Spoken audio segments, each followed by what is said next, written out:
Hi, hello, வணக்கம். Welcome back to trend breakers academy. So ரொம்ப நாளா நான் எதிர்பார்த்துட்டு இருந்த ஒரு ஃபால். ரொம்ப நாளாவே எதிர்பார்த்துட்டு இருந்தேன் இந்த ஒரு ஃபால தான். ஆ 21,450 பிரேக் பண்ணுச்சுன்னா, அடுத்து ஒரு 400 பாயிண்ட் வரைக்குமே விழுகுறதுக்கான சான்சஸ் இருக்கு அப்படின்னு சொல்லியிருந்தேன். ஸோ இன்னைக்கு வந்து 21,200 வரைக்குமே மார்க்கெட் வந்து விழுந்திருக்கு. ஸோ நீங்க ஒரு 200 பாயிண்ட்ல வந்து என்னோட டார்கெட் லெவலான 21,000 இருக்கு. ஸோ இன்னைக்கு வந்து பார்த்தீங்க அப்படின்னா மெயின் ரீசன் ஃபார் செல்லிங் வந்து பேங்க் நிஃப்டி தான். ஸோ பேங்க் நிஃப்டி ஆல்மோஸ்ட் ஒரு 2.5% வரைக்கும் இறங்கியிருக்கு. எஃப்எம்சிஜியும் அதே மாதிரி 2% வரைக்கும் இறங்கியிருக்கு. ஏறவும் செய்யாம, இறங்கவும் செய்யாம இருக்கிற மீடியா செக்டார் இன்னைக்கு 12, 13% இறங்கியிருக்கு. ஸோ அது வந்து ஒரு அன்எக்ஸ்பெக்டட் ஃபால் தான். மீடியா செக்டார்லாம் இவ்வளோ விழும் அப்படிங்கிறது. ரிலையன்ஸ் 2% அந்த ரெசிஸ்டன்ட் லெவல பிரேக் பண்ண முடியாம செல் ஆயிருக்கு. ஹெச்டிஎஃப்சி வழக்கம் போல வந்து 3.5% செல் ஆயிருக்கு. So Kotak Mahindra bank and Axis பேங்க்குமே இன்னைக்கு வந்து நல்ல ஃபால் தான். ஐடி வந்து நல்ல பையிங்ல இருந்தது. இருந்தாலும் வந்து மார்க்கெட்டோட சென்டிமெண்ட்னால அதுவும் கொஞ்சம் செல் ஆகி தான் முடிஞ்சிருக்கு. ஆனா பேங்க் நிஃப்டியோ இல்ல எஃப்எம்சிஜியோ விழுந்த அளவுக்கு ஐடி விழல. ஸோ அவங்க வந்து கொஞ்சம் பரவால்ல சஸ்டெயின் பண்ணியிருக்காங்கன்னு தான் சொல்லணும். ஐடி செக்டார்ஸ் எல்லாமே. மத்தபடி மாருதி, சுசுகி அவங்க வந்து 1%, UltraTech cement 1.5%, Mahindra and Mahindra 1.5% விழுந்திருக்கு. So most of the stocks வந்து நல்ல செல்லிங் தான் இன்னைக்கு. மேக்ஸிமம் எல்லாரோட போர்ட்ஃபோலியோவுமே இன்னைக்கு நெகட்டிவ்ல தான் இருந்திருக்கும். ஸோ அந்த அளவுக்கு ஒரு நல்ல செல்லிங் தான் இன்னைக்கு நடந்திருக்குன்னு நான் சொல்லணும்.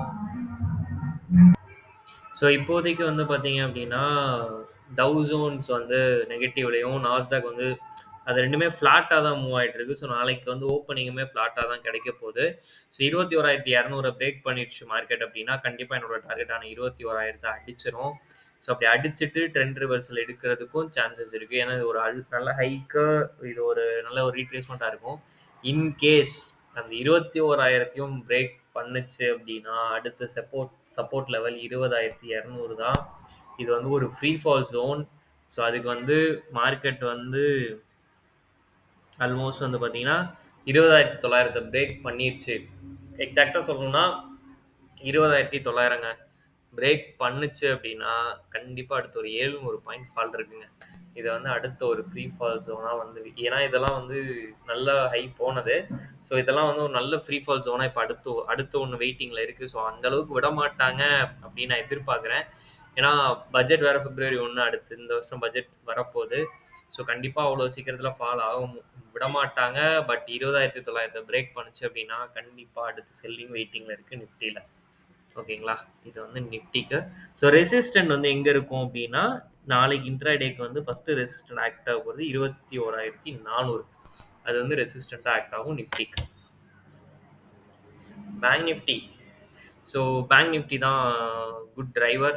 ஸோ இவர் வந்து நான் அந்த சொல்லியிருந்தேன் 46,300 வந்து ரெசிஸ்டன்ட்னு சொல்லிட்டு அதுக்கு மேலே தான் ஓப்பன் ஆச்சு. பட் வந்து அதால அத தக்க வைக்க முடியல. ஸோ செல் ஆனது 45,400 பிரேக் பண்ணுச்சுன்னா கண்டிப்பா 44,700 வரைக்கும் போகும்னு சொல்லியிருந்தேன். ஸோ அவன் வந்து ஆல்மோஸ்ட் வந்து 44,900 வரைக்கும் வந்துட்டு இப்போ 45,000த்துல க்ளோசிங் வச்சிருக்காங்க. ஸோ இவங்க வந்து எப்படின்னா 44,700 பிரேக் பண்ணுச்சு அப்படின்னா, அடுத்த சப்போர்ட் லெவல் வந்து 43,500 தான். ஸோ அடுத்து வந்து திரும்ப ஒரு 1000 பாயிண்ட் விழுறதுக்கான பாசிபிலிட்டிஸ் நெறையவே இருக்கு. ஏன்னா 44,700லேருந்து 43,400னா 1,200 பாயிண்ட் வரைக்கும் கிட்டத்தட்ட ஃபால் ஆறதுக்கான பாசிபிலிட்டிஸ் இருக்கு பேங்க் நிஃப்டில. ஸோ கீப் ஆன் வந்து நெறைய ஃபால் ஆறதுக்கான பாசிபிலிட்டிஸ் வந்து நெறையவே இருக்கு மார்க்கெட்ல. ஸோ இவன் 1000 பாயிண்ட் விழுறான்னா, கண்டிப்பா நிஃப்டியும் விழறது சான்சஸ் இருக்கு. இன்கேஸ் அதையும் பிரேக் பண்ணுச்சுன்னா 42,200 தான் அடுத்த சப்போர்ட் லெவலா இருக்கும் பேங்க் நிஃப்டிக்கு. ஸோ நல்ல டவுன் சைட் போகுதான்னு சொல்லி பார்க்கலாம். ஸோ நாளைக்கு வந்து கேப் அப் டவுன் அந்த 44,700க்கு கீழ போச்சு அப்படின்னா, கண்டிப்பா 43,400 வரைக்குமே மார்க்கெட் வந்து கீழ விழுறதுக்கு பாசிபிலிட்டிஸ் இருக்கு பேங்க் நிஃப்டில. ரிலையன்ஸ். ஸோ ரிலையன்ஸுமே அந்த ட்ரெண்ட் லைனை வந்து அதால தக்க வைக்க முடியல. ஸோ அதனால செல் ஆயிருக்கு. ஸோ இவனுக்கு சப்போர்ட் லெவலா வந்து 2,617 இப்போ ஆக்ட் ஆகும். ஸோ அத பிரேக் பண்ணணும். அத பிரேக் பண்ணுச்சுனா தான் அடுத்த மூவ் கிடைக்கும். அத டச் பண்ணிட்டு திரும்ப ரிவர்ஸும் ஆகலாம். இல்ல டச் பண்ணிட்டு திரும்ப செல் ஆகுது அப்படின்னா, அடுத்து ஒரு நல்ல ஃபால் ஜோன் தான் 2,480 வரைக்குமே விழுகிறதுக்கான வாய்ப்பு இருக்கு ரிலையன்ஸ்ல. அடுத்து வந்து HDFC bank. So HDFC bank பார்த்தீங்க அப்படின்னா, கீப் ஆன் அந்த ஒரு ப்ராஃபிட் புக்கிங் ஸ்டார்ட் பண்ணதுலேருந்து இன்னும் ப்ராஃபிட் புக்கிங்லேயே தான் இருக்குது. ஸோ இன்னைக்கு 1427ல் இப்போதைக்கு க்ளோசிங் வச்சிருக்காங்க. இதுக்கு அடுத்த சப்போர்ட் வந்து 1378ல தான் இருக்குது. ஸோ அதையும் பிரேக் பண்ணுச்சுன்னா அடுத்து 1274 வரைக்குமே போறதுக்கான பாசிபிலிட்டிஸ் இருக்கு. அடுத்து ஒரு 100 பாயிண்ட் வரைக்குமே கீழ இறங்குறதுக்கான பாசிபிலிட்டிஸ் இருக்கு. ஸோ இன்வெஸ்ட் பண்ணணும்னு நினைக்கிறவங்க ஒரு நல்ல ரிவர்சலுக்கு வெயிட் பண்ணுங்க.